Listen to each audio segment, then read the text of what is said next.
Hey guys, and welcome back to chapter 11 of Caraval. No!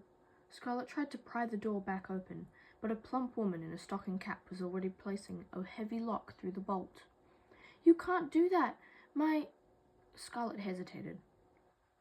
Somehow, the lie seemed more real if she was the one to say it. It made her feel as if she was being somehow unfaithful to the Count. Julian had promised her what happened in the game would never get back to her father or her real fiancé, but how could she be sure? It wasn't as if he was really being left out for the night. But the days on this isle seemed as if they could be worse than the nights. Scarlet remembered the cold, abandoned village they'd crossed through to get to the turreted house. If Julian remained locked outside, it was because he'd pushed her in ahead of himself. He'd risked what he'd wanted so she would be all right. Scarlet couldn't abandon him. My fiancé, Scarlet said. He's out there. You have to let him in. I'm sorry, said the innkeeper. Rules are rules. If you don't make it in by the end of the first night, you don't get to play. Don't get to play? Those weren't the rules I heard, though she hadn't listened to all the rules. She realized this was why Julian had been so anxious on the boat. I'm sorry, dearie. And the innkeeper truly did look apologetic. I hate to separate couples, but I cannot break the rules. Once the sun's up and the door's locked for the day, no one comes in or gets out until the sun... But it's not up yet, Scarlet objected. It's still dark. You can't leave him out there. The innkeeper continued to look at Scarlet with pity, but the set of her mouth was unyielding. It was obvious she was not going to change her mind. If the situation were reversed, Scarlet tried to think of what Julian would have done. Briefly, she imagined he might not have cared, but although he left her on the raft and in the clock shop, he'd also come back. And even if it had only been so he could use her to get into the games, she still felt thankful he'd returned. Mustering courage she mostly reserved to protect her sister, Scarlet stood a little straighter. I think you're making a mistake. My name is Scarlet Dragna, and we're special guests of Caraval Master Legend. The innkeeper's eyes widened almost as fast as her hands reached out to unlock the bolt. Oh, you should have said that sooner. The door flew open. The other side was the hopeless shade of black that only takes over before the sun is about to rise. Julian! Scarlet expected to find him on the other side of the door, but all she saw was the relentless darkness. Her heart pounded. Julian? Crimson? Scarlet still couldn't see him, but she heard Julian's boots hitting the dock, thumping in rhythm with her own pounding pulse. Her heart continued to race even after Julian was safely inside. The fire that lit the vestibule was dim. A few smoldering logs provided barely enough light to see, but she swore the sailor looked haunted, as if those moments outside had cost him something valuable. She could feel the night still hovering around him. The tips of his dark hair were damp with it. Somewhere in the distance, bells began to ring in the dawn. If she'd waited a few more seconds, it would have been too late to save him. Scarlet fought the unexpected urge to reach out and hug him. He might have been a scoundrel and a liar, but until she found her sister, he was all she had in the game. You scared me, Scarlet said, and it appeared she wasn't the only one. The innkeeper's face was paler as she locked up the door for a second time. Julian moved a little closer to Scarlet, his hand gently pressing the small of her back. How did you convince her to let me in? Scarlet felt reluctant to tell Julian the truth about what she'd said. I just told her it wasn't daybreak yet. Julian raised a skeptical eyebrow. I might have also told her that we were getting married, Scarlet added. My little liar, Julian mouthed, his lips parted slightly as he slowly leaned in closer. Scarlet stiffened. For a moment, she thought he was going to kiss her, but instead he whispered, Thank you. His lips lingered near her ear, tickling her skin, and she shivered as his hand pressed a little harder against the small of her back. Something about the gesture felt very intimate. Scarlet inched away, but Julian's hand remained against her spine, keeping her close as he turned to the innkeeper. She bustled behind the large olive-green desk that took up most of the low-ceilinged room. And thank you, said Julian. I appreciate the kindness you've shown us tonight. Oh, it wasn't really a problem, said the innkeeper, though Scarlet swore she was still shaken. Her fingers trembled as she adjusted her stocking cap. Like I told your fiancé, I hate to break up couples. I actually have special arrangements for you two. The innkeeper rummaged back through her desk before producing 2 glass keys, one etched with a number 8 and the other with a 9.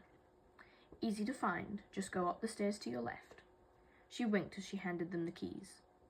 Scarlet hoped the wink was just a tick. She had never been overly fond of them.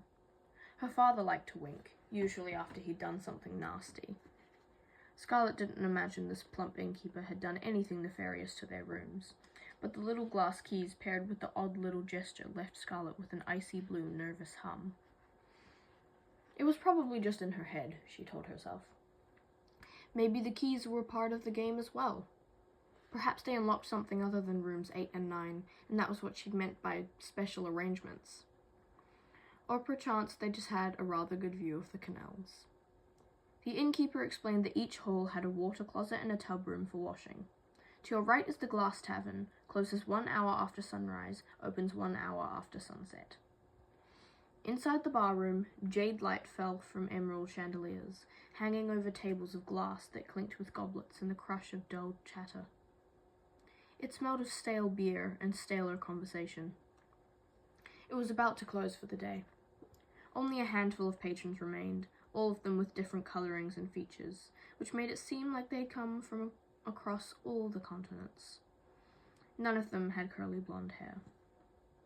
I'm sure you'll find her tomorrow, said Julian. Or maybe she's already in her room. Scarlet turned back to the innkeeper. Would you be able to tell us if a young lady named Donatella Dragna is staying here? The innkeeper hesitated. Scarlet swore she recognized the name. I'm sorry, dearies. I can't tell you who else is staying here. But it's my sister. I still can't help. The woman divided a slightly panicked look between Julian and Scarlet. Rules of the game. If she's here, you'll have to find her on your own. Can't you... Julian's hand pressed against Scarlet's back, then his lips were at her ear again. She's already done us one favor tonight, he warned. But... Scarlet started to argue, yet Julian's expression stopped her. Something in it went beyond caution and looked much closer to fear. Dark hair fell over his eyes as he leaned near to her once more and whispered, I know you want to find your sister, but on this isle, secrets are valuable. Be careful about giving yours away too frequently and freely. If people know what you want the most, it can be used against you. Come on. He started toward the stairs. Scarlet knew it was dawn, but the crooked halls of the Glass Serpent smelled like the end of the night. Sweat and fading fire smoke mixed with lingering breath from words whose ghosts still haunted the air. The doors didn't seem to be in any particular order. Room 2 was on the 2nd floor, while Room 1 was on floor 3. Room 5's teal door came after 11's raspberry entry. The halls of the 4th floor were all covered in velvet paper striped with thick lines of black and cream. Scarlet and Julian finally found their rooms, in the middle of the hall, neighbors to each other. Scarlet hesitated in front of the rounded door to room 8, while Julian waited for her to go inside. It felt as if they'd spent more than just one day together. The sailor had not been a horrible companion. Scarlet knew she might not have made it this far without his help. I was thinking, she started, tomorrow, if I see your sister, I'll tell her you're looking for her. Julian's tone was polite, but it was clearly a dismissal. So that was it. She shouldn't have been surprised or upset that this was the end of their partnership, but Julian had claimed he would help her out. But she'd learned enough of him to know that if he wanted something, he said whatever he needed to get it. She didn't know when she started expecting more, or why. She recalled what he'd told her in the clock shop, about how she thought too highly of him if she believed he cared for her sister. He used people. His use of her had been mutually beneficial, but he'd used her all the same. She remembered her first impression of him. Tall, roughly handsome, and dangerous, like poison dressed up in an attractive bottle. It was better for her to stay away from him. Safer. He might have helped her today, but she couldn't drop her guard. He was clearly here for his own purposes. And after she found her sister the next night, she wouldn't be alone, or staying much longer. "Goodbye," Scarlet said as curtly as he'd spoken to her, and without another word, she swept into her room. A fire was already lit in the hearth, warm and glowing, throwing shades of copper against walls covered in flowered wallpaper. Roses, white with ruby tips, in various states of bloom. The wood crackled as it burned, a soft lullaby that pulled her toward a massive canopy bed, the most enormous one Scarlet had ever seen. It must have been why the room was considered special. Sheltered by gauzy drapes of white that hung from carved wooden posts, the bed was covered in silk pillows made of fluff and thickly quilted blankets tied with rich, currant red bows. She couldn't wait to fall on the bed's downy mattress, and the wall moved. Scarlet froze. The room grew suddenly hotter and smaller. For a moment, she hoped it was a trick of her imagination. "No," she said, watching as Julian strode through a narrow door next to the wardrobe, which until that moment had been camouflaged by the room's papered wall. "How did you get in here?" she asked, though even before he answered, Scarlet knew exactly what had happened. The wink, the keys, the special arrangement. "She gave us the same room on purpose." "You did a very good job convincing her we're in love." Julian's eyes cut to the lavish bed. Scarlet's cheeks blazed with red, the color of hearts and blood and shame. "I didn't say we were in love. I only said we're engaged." Julian laughed, but Scarlet was aghast. "This isn't funny. We can't sleep in here together. If anyone finds out, I'll be utterly ruined." "There you go, being dramatic again.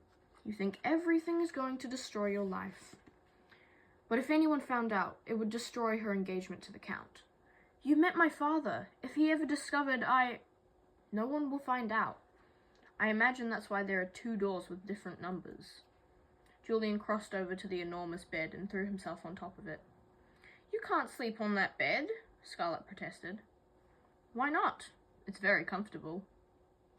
Julian pulled off his boots, dropping them to the floor with loud thumps.